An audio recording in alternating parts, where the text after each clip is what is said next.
जैसे ही उस बालक ने दूध का नाम सुना, मन में विचार करने लगा, पिछले महाराज 15 दिनों से मेरा भाई दूध के लिए पूरी पूरी रात रोता है। मेरी मैया मेरे सामने चावल पीस कर उसे पिलाती है, मैं दूध कहां से लाऊंगा, कहां से दूध लाऊंगा। महाराज है तो बेचारा बालक ही, छोटा सा 7-8 वर्ष का बालक आज मैया के पास आया, घर में आया, किसी से बात नहीं की, चुपचाप एक कोने में जाकर बैठ गया। तो घर में कुछ खाने पीने को हो तो काम भी हो, घर में कोई काम ही नहीं है। सुशीला मैया ने जैसे ही देखा बालक कोने में बैठा हुआ है, धीरे धीरे घुटनों में सर दबाए आंसू गिरा रहा है, पास गई, सर पर हाथ फेरा, बोले लाल क्या हुआ। बोले मैया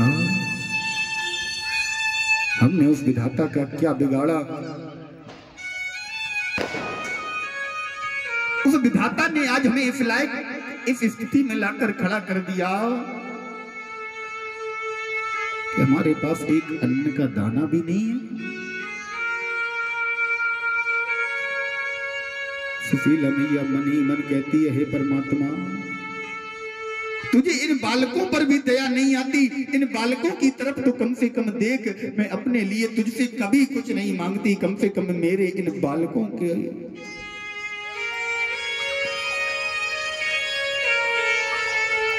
देने वाले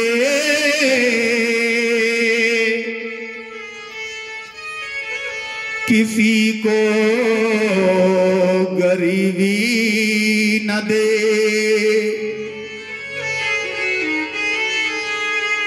हे परमात्मा, हे विधाता, मौत दे दे मगर बदनसीबी न दे। महाराज गरीबों के घर में मौत भी देर से आती है, तब तक कफन के लिए इकट्ठा किया हुआ पैसा दवाइयों में खर्च हो जाता है, अंत्येष्टि क्रिया के लिए रखा हुआ पैसा दवाइयों में निकल जाता है। गरीब के घर मौत भी नहीं जाती जल्दी से। आज सुशीला मैया रोते हुए परमात्मा से एक ही बात कहती है, हे मेरे ठाकुर, हे मेरे परमात्मा, मैंने तुम्हारा क्या बिगाड़ा। अरे मैं तुम्हारी कोई दोषी हो सकती हूं, मैंने तुम्हारा कुछ बिगाड़ा हो, लेकिन मेरे इन छोटे छोटे बालकों ने क्या बिगाड़ा।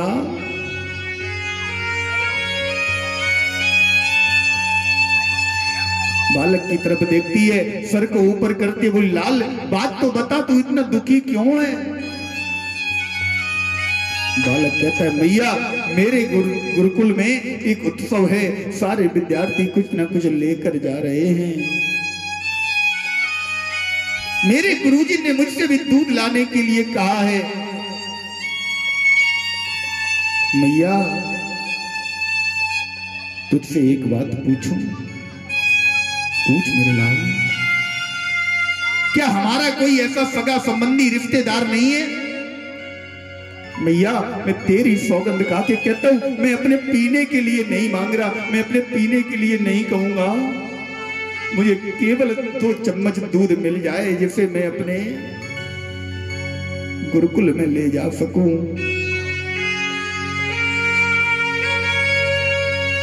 महाराज मैया को एकदम से स्मृति में आया, ध्यान में आया, कह दिया, हाँ लाला तेरा एक रिश्तेदार है, हमारा एक रिश्तेदार है। बोले कौन है मैया। लाला वो तेरा चाचा लगता है। मैया वो कहाँ मिलेगा। लाला वो रहता तो बहुत दूर है, तू वहां तक नहीं पहुंच पाएगा, लेकिन तू कहीं भी खड़ा होकर उसे बुलाएगा ना तो वो दौड़कर तेरे पास आएगा, ये मुझे विश्वास है। आज सुदामा का 7 वर्ष का बालक महाराज घर से निकल पड़ता है। सांझ के समय जंगल में खड़े होकर आवाज लगाता है, कन्हैया चाचा, कन्हैया चाचा, कन्हैया चाचा। और जैसे ही कन्हैया चाचा की आवाज लगाई, महाराज मेरा ठाकुर, मेरा कन्हैया घुटनों तक ऊंची ऊंची धोती पहनकर, बगलबंदी बांधकर, सर पर महाराज एक सुंदर सी पगड़ी, हाथ में एक लकड़ी लेकर उस बालक के सामने आकर खड़ा हो गया। जैसे ही उस बालक को देखा,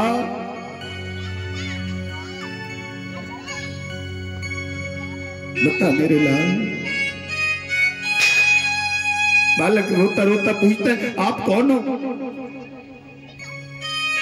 मैं वही हूं जिसे तू बुला रहा था, मैं तेरा कन्हैया चाचा हूं। महाराज, कन्हैया चाचा मेरा एक काम कर दो, मैंने सुना है तुम्हारे पास लाखों गौएं हैं, मुझे तुमसे कुछ और नहीं चाहिए, मुझे केवल तुमसे 2 चम्मच दूध चाहिए। महाराज, आज हमारे परमात्मा ने उस बालक के हाथ में अच्छे पात्र लाकर रख दिया। उस अच्छे पात्र में वास्तविकता में 2 ही चम्मच दूध पड़ा है। बालक लेकर खुशी खुशी जैसे ही गुरुकुल में पहुंचा,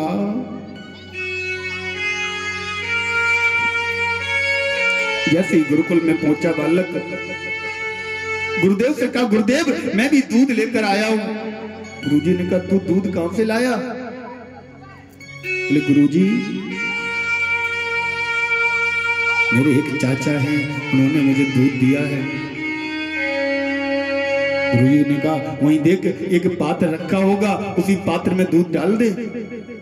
जैसे ही पात्र में दूध डालना प्रारंभ किया, महाराज पात्र भर गया, लेकिन दूध वाला अक्षय पात्र खाली नहीं हुआ। गुरुजी ये तो भर गया। महाराज, आज गुरुकुल के सारे पात्र भर गए, लेकिन अच्छे पात्र से दूध निकलना बंद नहीं हुआ। गुरुजी समझ गए ये हमारे माधव का अच्छे पात्र है, ये वही पात्र है जो द्रौपदी मैया के पास था। इस पात्र में किसी भी वस्तु का एक कण भी जब तक है तब तक वो वस्तु बढ़ती रहती है। महाराज, आज बालक ने सारी घटना जिस समय अपनी मैया सुशीला को बताई, तो सुशीला उसी दिन से सुदामा जी के चरण पकड़कर केवल एक ही बात कहने लगी, बोली, स्वामी आप दिन रात इधर उधर भटकते रहते हो, दिन रात आप इधर उधर भटकते हो, मैंने आपसे आज तक कुछ नहीं कहा, आज ही सुशीला क्यों बोल रही है? क्योंकि महाराज आज श्राप का विराम दिवस है, श्राप फलीभूत हो चुका, श्राप का निष्कर्ष निकल चुका, एक अवधि तक होता है श्राप का भी फल। आज सुशीला कहने लगी, स्वामी आपका एक मित्र है जिसके बारे में आप प्रतिदिन चर्चा करते हो, मेरी आपसे विनती है आप उसी के पास चले जाओ। सुशीला, क्या तुम कन्हैया की बात कर रही हो? हाँ स्वामी। अरे नहीं सुशीला, तुम नहीं समझती हो, मैं कन्हैया के पास नहीं जाऊंगा। क्यों? सुशीला, यदि मैं कन्हैया के पास जाऊंगा, कन्हैया जानता है आज मेरी जो भी हालत है वो केवल उसे बचाने के चक्कर में, उसे बचाने के कारण मेरी ये हालत हुई है। अगर मैं कन्हैया के पास जाऊंगा तो कहीं मेरा कन्हैया ये ना सोचे कि मैंने सुदामा ने कन्हैया को दरिद्र होने से बचाया, तो उसी एहसान का बदला चुकाने के लिए मेरी वजह से दरिद्र हुआ ना, तो मुझसे ही धनवान होने के लिए आ गया। सुशीला, मैं सच्चा ब्राह्मण हूं, सच्चे ब्राह्मण, सच्चे क्षत्रिय अपमान नहीं सह सकते हैं, जिनको सुनने की चाह नहीं, वो चुप कैसे रह सकते हैं। सुशीला, मैं कन्हैया के दरवाजे पर नहीं जाऊंगा, और तू मान ले मैं तेरी बात मानकर कन्हैया के दरवाजे पर चला भी गया, वो द्वारकाधीश मेरी इस हालत को देखकर क्या अपने दरबार में सबके सामने वो मुझसे मिलेगा? मेरी वजह से मुझे अपना मित्र कहने में उस कन्हैया को शर्मिंदा होना पड़ेगा। इसलिए हे सुशीला, मैं अपने सुख के लिए किसी को शर्मिंदा नहीं कर सकता, भले ही वो मेरा मित्र है। मैं केवल इसी बात को सोचकर गर्व महसूस करता हूं कि द्वारकाधीश कन्हैया मेरा मित्र है। सुशीला,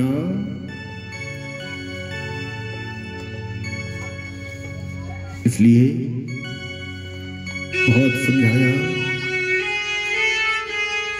बहुत समझाया, लेकिन सुदामा जी एक पर एक तर्क देते रहे। अंत में सुशीला ने भक्त को भगवान के पास जाने के लिए भगवान की ही सौगंध दे दी। परीक्षित जी ने कहा, प्रभु तो क्या कन्हैया नहीं आ सकता था?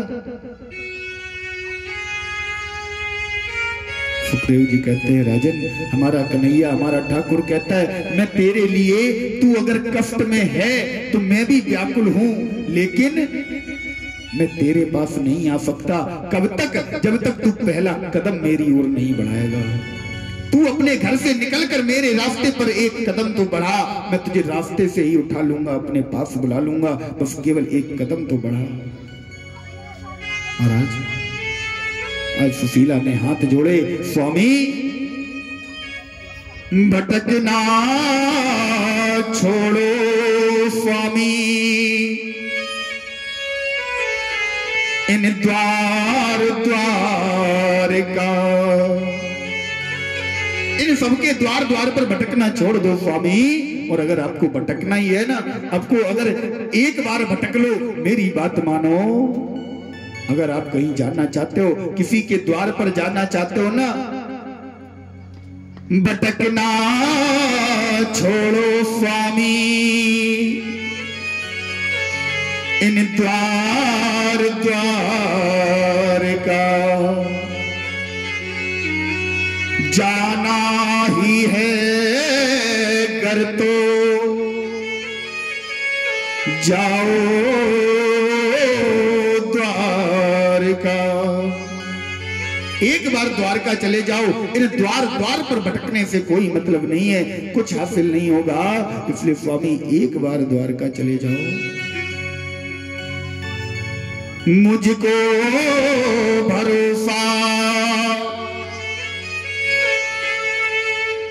उस हरिद्वार का, जाना ही है घर तो स्वामी जाओ द्वारका। स्वामी एक बार द्वारका जाओ। महाराज, आज कन्हैया कि जैसे ही सुदामा जी को सौगंध दी, सुदामा जी कन्हैया के यहाँ जाने के लिए तैयार तो हो गए, लेकिन सुदामा जी ने कहा, सुशीला, ग्रस्त भवने न उपहारम, हमारे गृहस्थ भवन में, हमारे घर में, हमारे आश्रम में ऐसा कुछ भी नहीं है। एक तो वो मेरा मित्र है, दूसरी बात भगवान है, राजा है, हर प्रकार से हमसे श्रेष्ठ है। और जब भी अपने से किसी बड़े के यहाँ, अपने से किसी मित्र के यहाँ, अपने किसी संबंधी के यहाँ, भगवान के दरबार में, भगवान की कथा में कहीं भी जाया जाता है ना, जब भी किसी अच्छे कार्य में जाते हैं ना, तो खाली हाथ नहीं जाते।